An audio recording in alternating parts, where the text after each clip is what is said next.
Hola, muy buenas tardes. Antes que nada, pues vamos a orar, ¿sabes? Amado Padre Celestial, te damos muchas gracias, Señor, porque tú nos permites reunirnos en esta tu casa para adorarte, Señor, para ser moldeados por tu Espíritu, Señor, conforme a la estatura de tu Hijo Jesucristo, Señor. Te damos gracias porque tú nos permites llegar aquí con un corazón dispuesto para escuchar tu palabra, para aprender, Señor, pero también para ser reconfortados, para encontrar paz, Señor, no solo a través de tu palabra, sino también a través de la comunión con nuestros hermanos, Señor, que es algo que es agradable a ti, Padre mío. Nos ponemos en tus manos en este tiempo, Señor. Te pedimos que tú nos guíes, que tú nos llenes con tu Espíritu, para que todo lo que se diga aquí, Señor, pues sea de edificación y sea agradable a ti, Padre Celestial. Nos entregamos a ti en cuerpo, en mente y en espíritu, en el nombre de tu Hijo Jesucristo. Amén. Ok, pues bueno, la prédica del día de hoy se llama Retomando el rumbo. Y siempre, cada vez que voy a dar algún tema o algo, siempre mi mayor preocupación es: híjoles, o sea, mi oración a Dios es: Dios, no me dejes hablar algo que venga de mí, sino que sea lo que tú quieres, ¿no? O sea, lo que tú quieres decirle a la iglesia, o si es con los varones, pues lo que los varones necesitan escuchar, lo que la iglesia necesita escuchar, lo que los niños necesitan escuchar, ¿no? Lo que tú quieres decirles a ellos. Entonces siempre esa es como mi preocupación, ¿no? De que, híjoles, ojalá que no diga algo que yo quiero decir, ¿no? Sino que, y si es así, pues quítamelo, ¿no? No importa que sea el sábado en la noche, o sea, tú cámbiamelo, pero el punto es que pueda comunicar tu voluntad, ¿no? Entonces, y siempre de alguna u otra manera Dios lo confirma, ¿no? Y hoy fue muy chistoso porque ya tenía el pasaje decidido y ya estaba preparando, estaba leyendo algunos comentarios y algunas cosas, ¿no? Entonces, eso ya estaba como en ese proceso de preparación y todavía seguía como pensando que, bueno, ¿será? ¿No será? Y estaba así como dudoso. Y justo ahí en la mañana, como parte del discipulado que estamos haciendo en la mañana, pues era precisamente este tema, ¿no? Que tiene que ver con la identidad, con el seguir adelante para Dios. Y el pasaje que me tocó leer, la hermana Valeria nos repartió tarjetitas con versículos para que cada quien los leyera. Y ya no, el que me tocó fue precisamente del que vamos a hablar ahorita. Entonces fue como de, hey, esto viene de allá arriba, ¿no? Entonces la verdad es que siempre es una gran bendición poder ver ese tipo de cosas que hace Dios, ¿no? Entonces, pues bueno, vamos a leerlo. Creo que está en la siguiente diapositiva. El día de hoy vamos a meditar precisamente en 1 Pedro, capítulo 2, versículo 9, que dice lo siguiente: Mas vosotros sois linaje escogido, real sacerdocio, nación santa, pueblo adquirido por Dios, para que anunciéis las virtudes de aquel que os llamó de las tinieblas a su luz admirable. Primero vamos a ver un poquito de contexto, ¿sí? Y primero vamos a ver el contexto histórico. ¿Qué es lo que estaba pasando cuando Pedro escribe esto, no?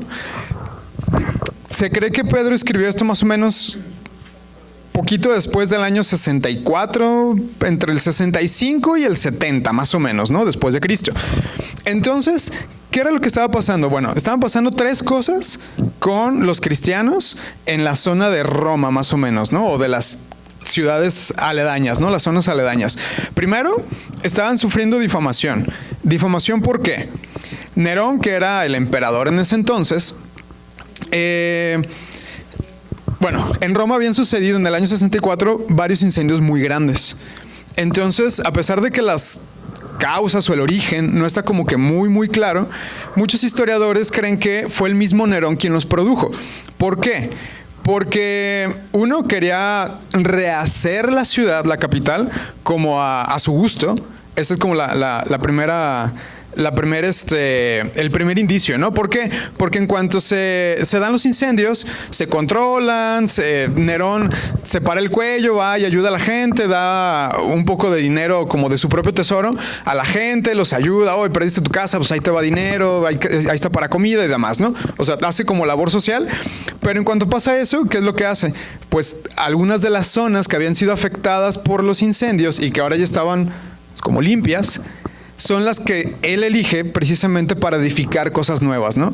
Un nuevo palacio, nuevas estructuras para la ciudad, etcétera, etcétera, ¿no? Entonces, como muchos historiadores dicen, pues qué casualidad, ¿no? Que justo las zonas que fueron afectadas por los incendios son las que él usó para su nueva estructura de la ciudad, ¿no?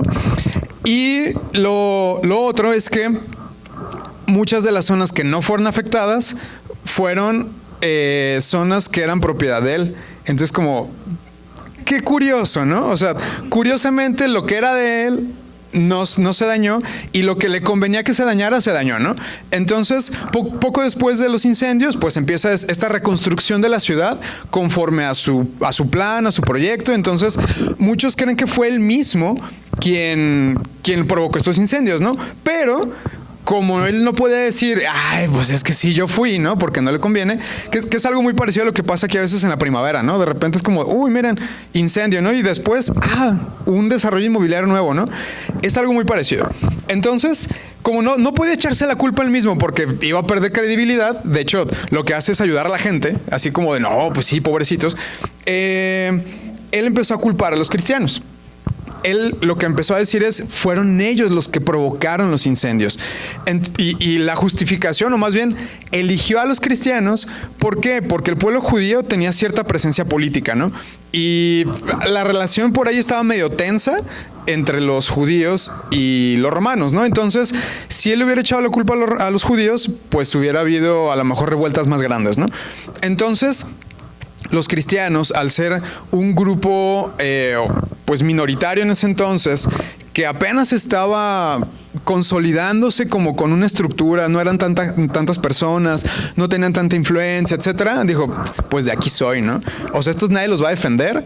O sea, si de por sí ya estaban en un punto como intermedio entre ser ciudadanos de Roma y entre ser judíos, ¿no? O sea, la mayoría eran judíos, pero ya no se identificaban como judíos, o sea, ahora se identificaban como cristianos.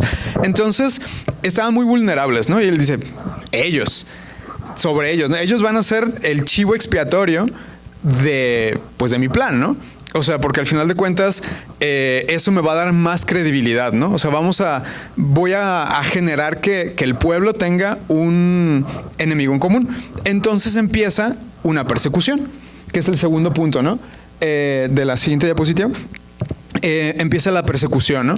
Entonces primero los difama, después los empieza a perseguir, y para eso también hay evidencia, ¿no? O sea, la persecución no fue tan generalizada, no fue como que, por todo el imperio romano se siguieron a los cristianos. Sí, o sea, sí había persecución, pero era más localizada, ¿no? Era como, a ver, aquí en Roma, porque llama más la atención y porque Nerón estaba intentando mandar un mensaje, ¿no? Comunicar algo. Entonces, eso es bien importante. Entonces los empieza a perseguir, e incluso hay algunos historiadores como Tácito que lo confirman, ¿no? Y dicen que pues realmente fue brutal pues en su persecución. O sea, torturas muy, muy fuertes, gente o cristianos que fueron quemados vivos. De hecho, Tácito dice en uno de sus textos, eso es muy curioso porque dice que que encendía a los cristianos como antorchas para iluminar sus jardines, ¿no? Entonces, o sea, el grado de sadismo de Nerón, ¿no? Entonces empieza esta persecución. Y esa persecución, ¿qué es lo que produce, no? Pues una diáspora. Muchos cristianos que vivían en Roma, ¿qué es lo que hacen? Se van de ahí. Entonces, a pesar de que la persecución no fue generalizada, o sea, no fue como que Nerón fuera literal así como sobre todos, ¿no?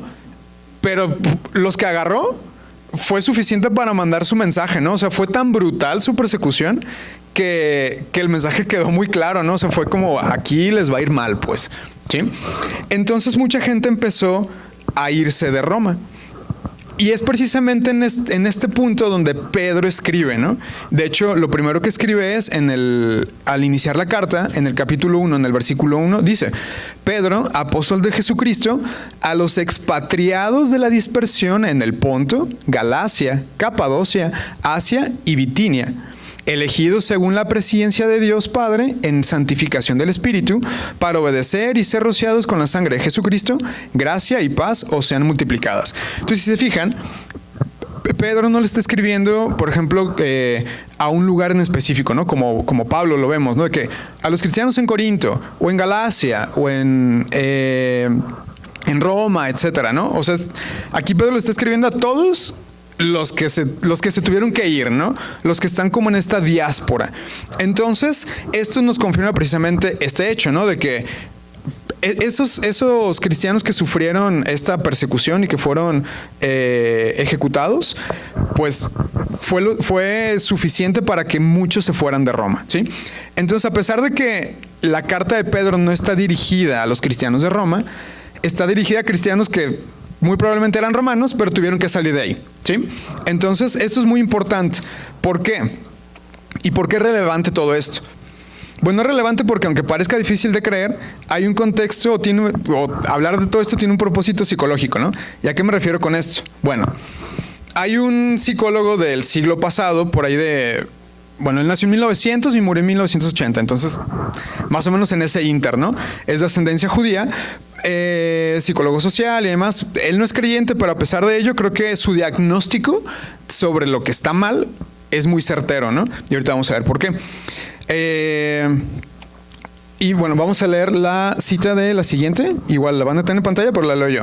Dice, Eric Fromm dice, una vez que hayan sido cortados los vínculos primarios que proporcionaban seguridad al individuo, y una vez que éste, como entidad completamente separada, debe enfrentar el mundo exterior, se le abren dos distintos caminos para superar el insoportable estado de soledad e impotencia del que forzosamente debe salir. Básicamente lo que está diciendo es, a ver, la gente normalmente tiene sus conexiones o sus lazos que le dan seguridad, ¿sí? Cuando estos lazos o estos vínculos se rompen, entonces el individuo o la persona se siente solo y debe de enfrentar su realidad desde esa soledad, ¿no? Y eso puede ser en muchos casos insoportable. Entonces, Eric Fromm dice, hay dos maneras, ¿no? La correcta y la incorrecta. Dice, ¿la incorrecta qué es? Pues mucha gente lo que tiende a hacer es evadirse. Y entonces lo que va a pasar es que se van a victimizar, se van a volver un tirano o tiranos, o se van a fugar de la realidad, ¿no? Entonces, estos son mecanismos para lidiar como con esta soledad, ¿no? Y esto es precisamente lo que estaban pasando los cristianos de esa época, ¿no? ¿Por qué? Pues porque su vínculo primario o su relación esencial se había roto. Porque no necesariamente es con una persona, ¿no? A veces con un lugar, con un evento o con una actividad, o definitivamente puede ser con una persona, ¿no? Entonces estos cristianos, que lo más probable es que eran ciudadanos de Roma, ahora tenían que haberse ido de ese lugar. Ya no estaban en su zona de seguridad. Entonces imagínense, primero, estaba en una situación vulnerable al haberse convertido en cristianos, ¿no? ¿Por qué? Porque ahora eran perseguidos. Y ahora no siendo suficiente esto, se tuvieron que ir de su ciudad a un lugar probablemente desconocido, donde no tenían a nadie en quien confiar, donde a lo mejor incluso era un lugar hostil también para el cristianismo, o al menos no lo sabían, ¿no? Pero lo único que sabían era que tenían que salir de Roma. Entonces imagínense, ¿no? El estado de incertidumbre en el que se encontraban en ese momento. Entonces, esto es precisamente de lo que habla Eric Fromm. Entonces, cuando alguien está en este punto, pues hay de dos sopas, ¿no? Todo esto, o sea, se va de la realidad haciéndose víctima o haciéndose un explotador o literal fugándose de la realidad, ¿no? Como de, pues aquí no pasa nada o yo me voy para acá y lo mando al fondo de mi cabeza, ¿no? Pero dice, también está la forma correcta de enfrentar nuestra realidad, ¿no? Y esa forma correcta es tratar de reconectar con nuestro entorno, reforzando nuestra identidad y encontrando un propósito. Entonces, a lo mejor hasta aquí podemos decir, bueno, está bien, mucha psicología, ¿no? Pero en la Biblia, ¿dónde podemos ver eso, no? Entonces, primero, del ejemplo de cómo se hacen las cosas equivocadas, creo que hay un ejemplo muy claro en Adán y Eva, ¿no? Tenemos a Adán y Eva que su vínculo con Dios se ve dañado a través de su transgresión. O sea, ellos estaban en íntima conexión con Dios. Y en cuanto desobedecen, ¿qué es lo que pasa? Esa conexión se rompe. Se rompe a tal grado que tratan de esconderse de Dios, ¿no? Entonces, ellos lo que pasa en este momento es de que desobedecen y entonces se rompe este vínculo y ¿qué es lo que pasa, no? Pues entonces están en esta situación de soledad e impotencia. O sea, ahora ya no saben qué hacer y lo único que se les ocurre es nos escondemos. O sea, ustedes quieren esconderse de Dios. Esa es una de las herramientas que menciona Fromm, ¿no? O sea, fugarse de la realidad. O sea, tratar así como, bueno, aquí no pasó nada, si nos escondemos, a lo mejor Dios no nos va a ver y no nos va a decir nada, ¿no? Y entonces a lo mejor la libramos. Pues, ¿cuál? O sea, ¿en qué cabeza cabe, no? Pero eso fue lo que hicieron, ¿no? Entonces, al final de cuentas, bueno, se fugan de la realidad y tratan de esconderse de Dios. Y una vez que tienen que afrontar las consecuencias de sus acciones, o sea, cuando Dios los busca y le dice, ¿dónde están? No, nos estamos escondiendo. ¿Por qué se esconden? Porque estamos desnudos. ¿Y quién les dijo eso? Entonces ya están en un callejón sin salida, ¿no? Ya están delante de Dios, Dios los está confrontando y entonces ¿qué es lo que hacen? Hacerse las víctimas. La mujer que me diste. La serpiente. Entonces, si se fijan, son los mecanismos que vemos precisamente en Fromm, ¿no? Que es fugarse de la realidad, o sea, tratar de meterlo debajo de del tapete, debajo de la alfombra, o hacerse la víctima, ¿no? Y obviamente no tiene la opción de volverse un tirano. ¿Por qué? Pues porque era ponerse en contra de Dios, ¿no? Entonces, obviamente eso no era viable. Pero vemos que este ejemplo es muy claro, ¿no? De cómo alguien, al enfrentarse con su realidad o al tener las consecuencias delante, trata de ignorarlas y darle la vuelta, ¿no? Entonces, así se ve precisamente el camino equivocado. O sea, en este ejemplo inicial de Adán y Eva, vemos evasión, victimización y al final, pues dolor y separación de ese vínculo tan importante que era Dios, ¿no? O sea, al final de cuentas ahí tenían seguridad, tenían certeza, estaban conectados con Dios mismo y ese vínculo se rompe. Entonces, este vínculo se puede romper, obviamente, con Dios, pero se puede romper también con una persona, con un lugar, con una actividad, que es lo que les mencionaba anteriormente, ¿no? Entonces, a veces una persona sale de nuestras vidas, a veces tenemos que movernos de ciudad por cuestiones de trabajo y eso también produce el mismo estado de incertidumbre, ¿sí? Entonces, a lo mejor, y creo que con lo que decían los diáconos hace rato, creo que esto va muy, muy acorde, ¿no? Porque decían, bueno, es que a lo mejor ahorita hay incertidumbre, ¿no? ¿Qué va a pasar? ¿Qué tenemos? ¿Qué va a haber? Y decían algo muy certero, ¿no? Bueno, la estructura de la iglesia está basada o está edificada sobre la palabra de Dios, ¿no? Entonces, pues vayamos con confianza, ¿no? Y eso es lo que vamos a ver ahorita precisamente. Porque probablemente estos cambios pueden producir ese estado también de, a lo mejor de sentir que se nos viene el mundo encima, ¿no? Y decir, pero es que, ¿cómo vamos a hacer todo esto, no? ¿Cómo vamos a hacer, a cubrir esta necesidad? ¿Cómo vamos a hacer tal o cual cosa, no? Entonces, y este es el caso también de los creyentes, pues, de Roma, ¿no? Que era lo que estábamos explicando. Pero entonces, ¿cómo se ve un ejemplo de la manera adecuada de hacer las cosas, ¿no? O sea, ¿cómo se enfrenta a la realidad cuando se está en crisis de una manera adecuada? Bueno, ya vimos lo que dice Fromm, pero ¿qué dice la Biblia, no? Pues curiosamente, esto es lo que Pedro nos explica en este pasaje, ¿no? Lo que nos está diciendo Pedro, básicamente, en el capítulo 2, versículo 9, es recordar y reforzar dos cosas: nuestra identidad y nuestro propósito, que está muy parecido a lo que dice Fromm. Entonces, y podríamos decir, bueno, entonces le vamos a dar prioridad a Fromm. No, eso es precisamente lo interesante, ¿no? Pedro lo escribió hace 2000 años, Fromm lo escribió hace 70 años. Entonces, ¿quién le copió a quién, no? Entonces, esto es muy curioso, ¿no? Que muchas veces los filósofos o los psicólogos humanistas pretenden estar innovando o estar encontrando cosas nuevas cuando en la palabra de Dios está todo, ¿no? O sea, Dios ya se le ocurrió, pues. O sea, lo que tú puedas pensar que sea una solución realmente útil para tu vida, créeme que Dios ya lo pensó, pues. A lo mejor no lo has descubierto, ¿no? O no lo hemos descubierto de manera particular, pero créeme que Dios ya lo pensó, pues. O sea, Dios ya tomó en cuenta las necesidades de la humanidad a lo largo de todo el tiempo. Entonces, por eso podemos decir que ahí está nuestro refugio, ahí está nuestra fortaleza. Entonces, no es darle a Fromm la prioridad, sino es decir, pues mira, él, a pesar de que no es cristiano, le copia, ¿no? Y de hecho, yo lo saqué de un libro que se llama El miedo a la libertad, y en muchas partes cita la Biblia. Entonces se me hace muy curioso, ¿no? Porque si tú buscas a Eric Fromm en Google, pues te dice psicólogo humanista, bla, bla, bla, bla, bla, ¿no? Pero cuando lees el libro, o sea, dice algo y dice, como dice Corintios, ¿no? O como podemos ver en los padres de la iglesia, ¿no? Y dice, mira, qué curioso. O sea, incluso ellos recurren a la palabra de Dios para encontrar soluciones trascendentes, eficaces y que realmente funcionen en la vida real, ¿no? Entonces, eso es bien interesante. Pero bueno, es más como corolario cultural. Ahora pasamos a la identidad. ¿Qué es lo que nos dice Pedro sobre la identidad? Vamos a leer la primera parte, que es, bueno, ahí dice arriba, 1 Pedro, capítulo 2, versículo 9, la primera sección, que es cuando dice que somos linaje escogido.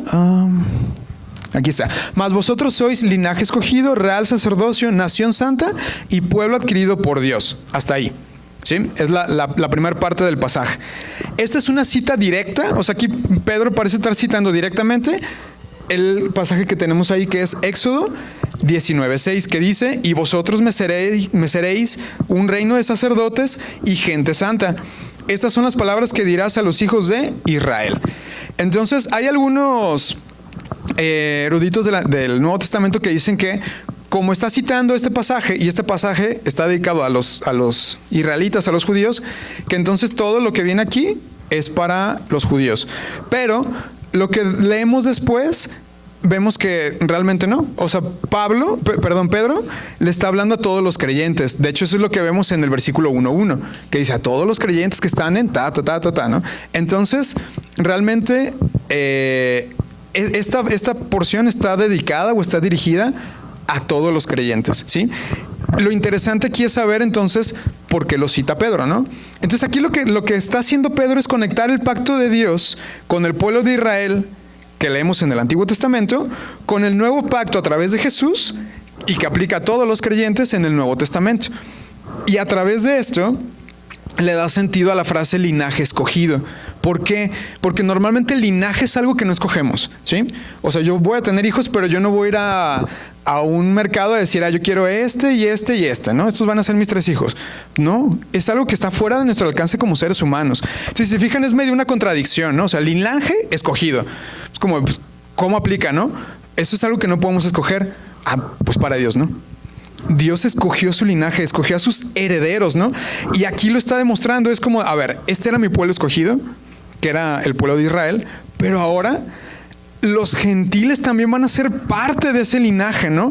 Como agregados, como dice Pablo también, o sea, vamos a estar injertados al árbol principal, ¿no? Por decirlo de alguna manera. Entonces, a pesar de que el linaje no se escoge, para Dios no aplica eso. Entonces, Dios dice, yo puedo hacer de 2 naciones una sola nación. Y eso es precisamente lo que está haciendo, ¿no? Una nación y una nación santa, ¿no? Entonces, es algo que Dios eligió. No fue por casualidad, no fue como, pues fueron los que me tocaron, pues ni modo. No, Dios voluntariamente, intencionalmente, eligió a las personas que iban a conformar su linaje, ¿no? Y ahora, lo que distingue esta nación no son sus genealogías, que eso era lo que distinguía al pueblo de Israel, ¿no? Por eso siempre leemos de que hacen sus genealogías, ¿no? Desde Adán hasta donde aplique, ¿no? Por ejemplo, lo vemos en Génesis, en Éxodo, vemos esas genealogías. Pero aquí eso ya no aplica. Aquí eso ya no es lo relevante de ese pueblo o de esa nación. Lo relevante es su santidad. O sea, lo relevante de esta nueva nación conjunta de israelitas y gentiles es su conexión con el Dios creador del universo y su Hijo Cristo Jesús. Eso es lo que realmente importa ahora, ¿no? Entonces ahora sí ya no importa la genealogía de quién eres hijo, que eso era muy común en los judíos, incluso en los nombres, ¿no?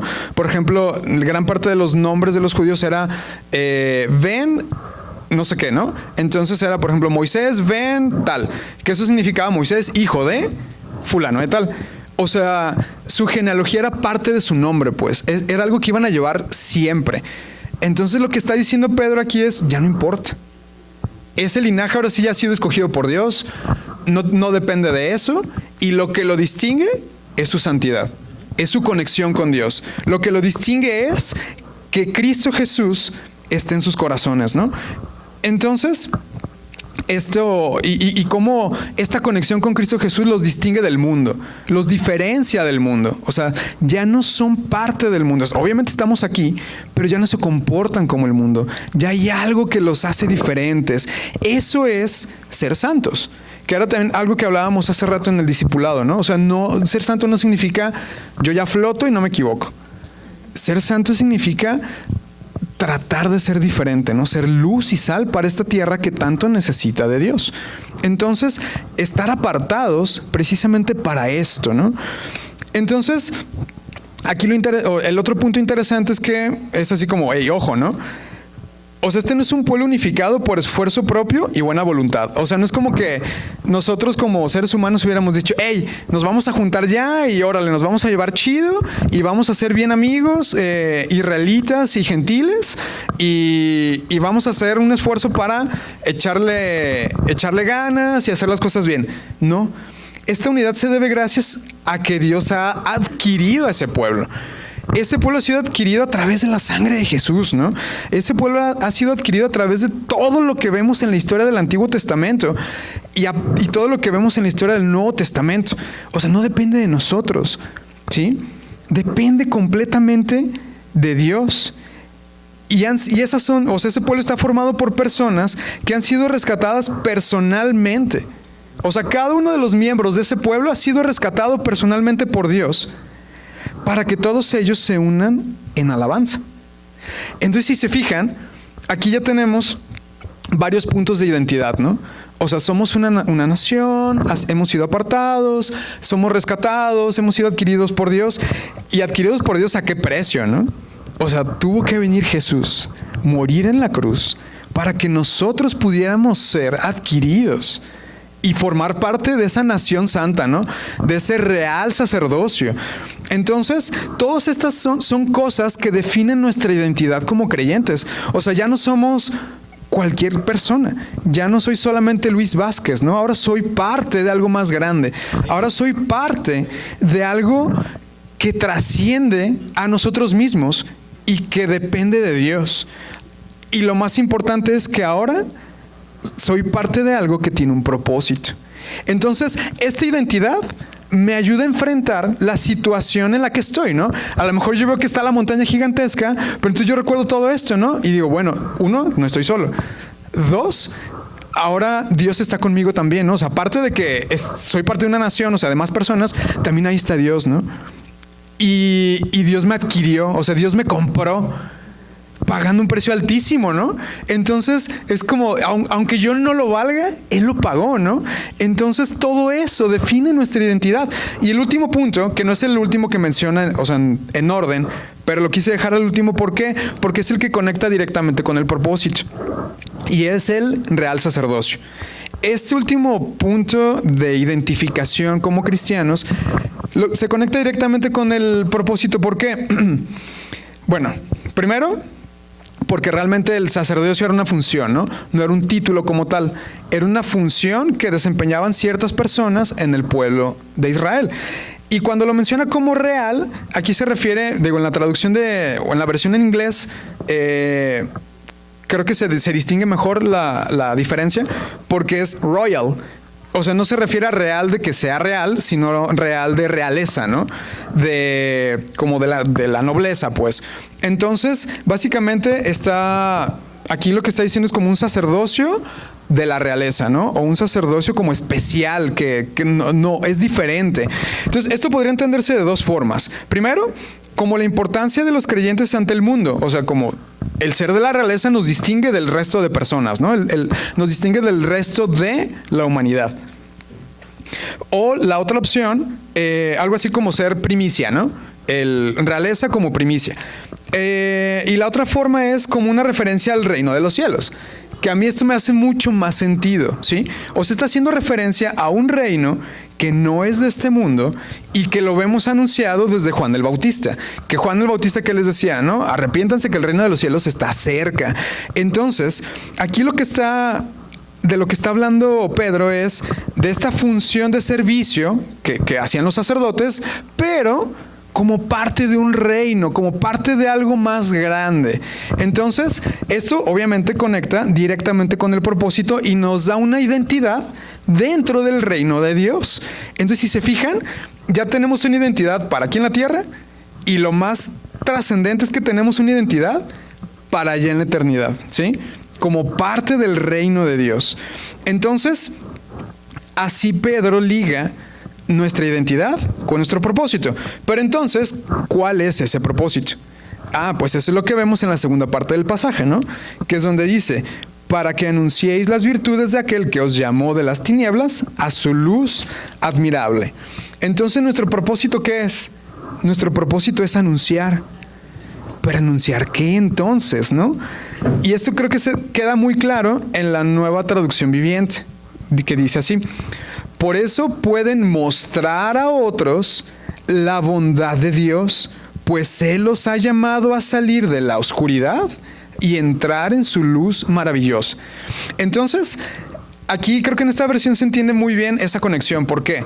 Porque básicamente lo que está diciendo Pedro es, a ver, si ustedes no fueran todo esto, todo lo que les acabo de decir, de que real sacerdocio, nación santa, pueblo elegido por Dios, si ustedes no fueran todo esto, ustedes no podrían cumplir con ese propósito, aunque lo entendieran, ¿sí? Entonces, primero Dios nos hace algo, o sea, nos convierte en algo, y después nos pide cumplir con ese propósito. Entonces, ahora tenemos el propósito de mostrar a otros lo que Dios ha hecho en nuestras vidas precisamente, ¿no?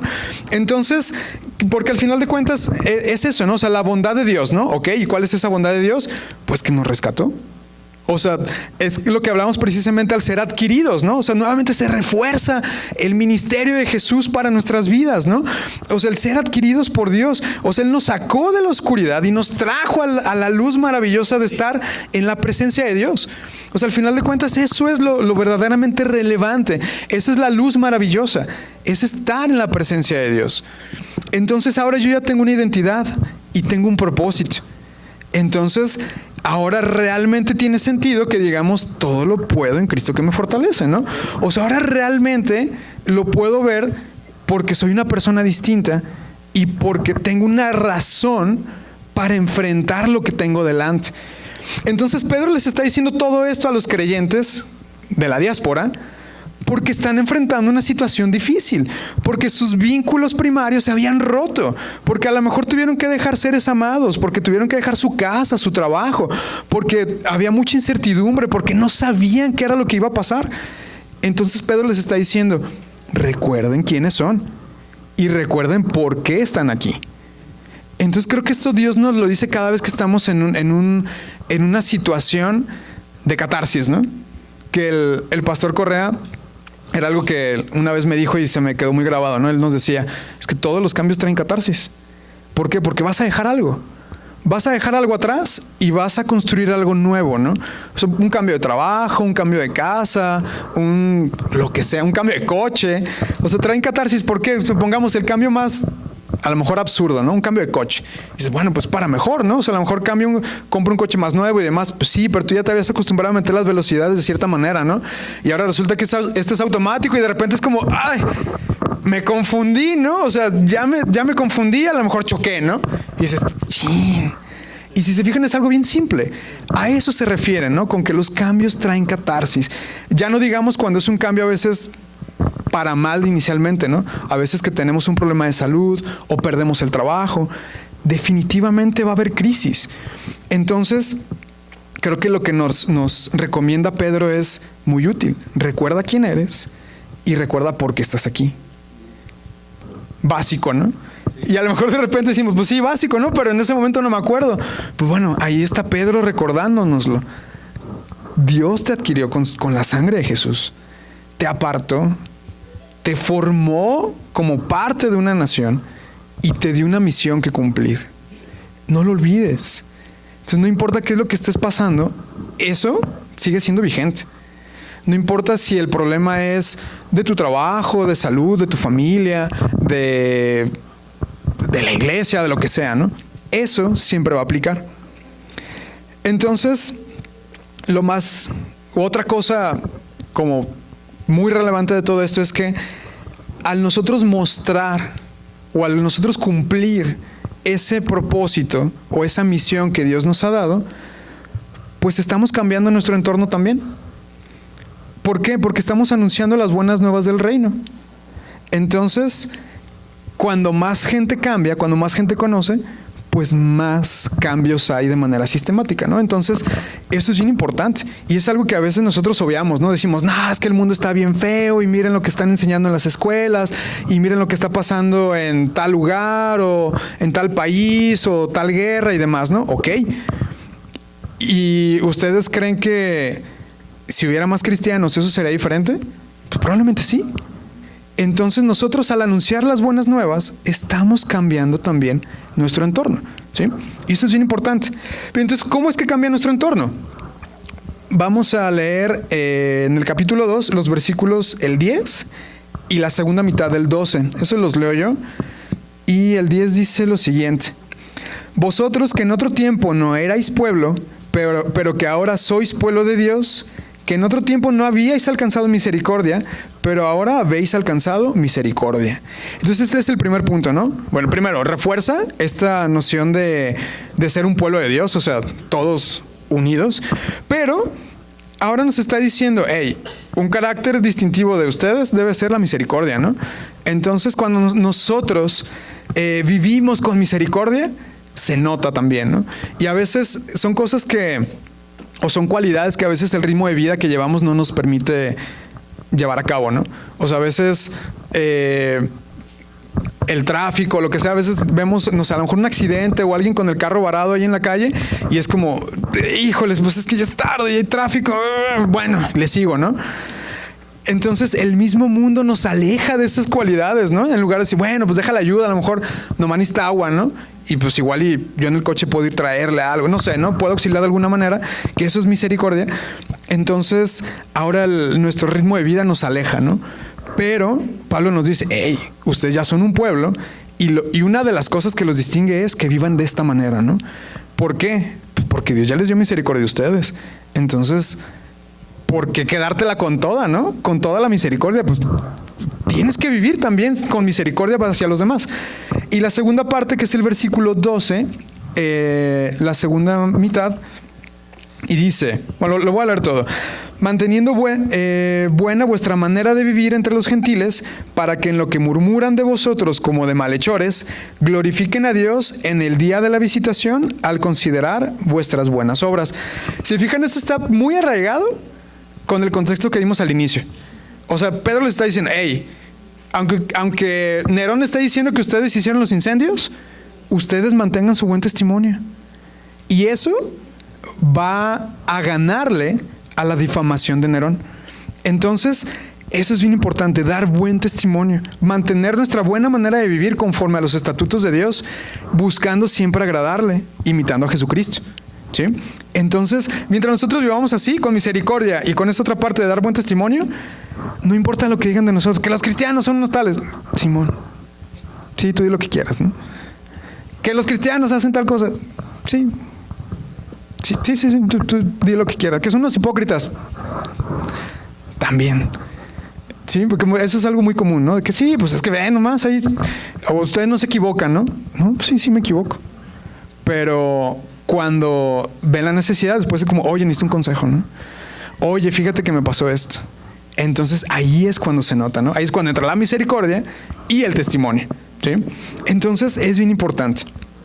Entonces ya como conclusión, cuando sentimos que estamos enfrentando solos una realidad abrumadora, Pedro nos invita a recordar quiénes somos, quién nos hizo lo que somos y por qué estamos aquí. Hacer esto puede hacer que nuestra forma de enfrentar esa realidad abrumadora y que parece que nos está ganando y nos está consumiendo, cambie. Y no solo eso, también podremos producir un cambio positivo en aquellos que nos rodean. Y por positivo me refiero, positivo en términos espirituales. O sea, podremos ser luz y sal para aquellos que nos rodean, ¿sí? Entonces, así la bendición no es solo para nosotros al momento de que nosotros recordamos nuestra identidad y nuestro propósito, sino que también la gente que nos rodea se puede ver beneficiada de aquello que estamos haciendo, de nuestra prueba, para que puedan encontrar a Dios en sus vidas. Que es el ejemplo que nos dio Valeria también, ¿no? O sea, a lo mejor la situación del choque, pues cualquiera hubiera dicho de, nah, manches, o ya me peleé con el fulano y ya no salió nada y no, pues el fulano se fue, yo me quedé acá, ahora tengo que pagar, etcétera, etcétera, ¿no? Pero un buen testimonio puede acercar a una persona a Dios. Entonces así la bendición no solo es para nosotros, o sea, no solo superamos la prueba que tenemos delante, sino que también puede ser que alguien más que no conoce a Dios lo conozca. Entonces la relevancia de esto es gigantesca, porque está de por medio el espíritu de otras personas, nuestro crecimiento espiritual y nuestra relación con Dios. Entonces, si se fijan, no es cualquier cosa. Entonces, resumen, recordar cuando estamos en una crisis, recordar quiénes somos y por qué estamos aquí. ¿Sí? Vamos a orar. Amado Padre Celestial, te damos muchas gracias, Señor, porque a través de tu palabra podemos encontrar no solo dirección, Señor, guía, sino también confort y paz, Señor, sabiendo que a ti no se te escapa nada.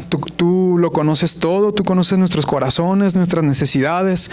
Tú sabes cómo funciona, Señor, toda nuestra esencia, y solo tú nos puedes dar soluciones pues efectivas y verdaderas, Señor, para nuestros problemas. Nos encomendamos a ti, Señor, para que cualquier cosa que sea lo que estamos cargando, Señor, lo que estamos llevando el día de hoy, lo podamos enfrentar recordando quiénes somos en ti, Señor. Lo podamos enfrentar recordando que tenemos un propósito, Padre Celestial, y que teniendo estas cosas claras podemos superar cualquier dificultad, cualquier obstáculo, Señor, porque sabemos que tú serás glorificado, Señor. Sabemos que tú serás alabado cuando nosotros tenemos esto en mente. Y precisamente porque ya no vivimos nosotros, sino que es Cristo, Señor, quien vive en nosotros. Te damos gracias por este tiempo. Nos entregamos a ti, Señor, ponemos en tus manos nuestra iglesia y te suplicamos todo esto en el nombre de Jesús. Amén.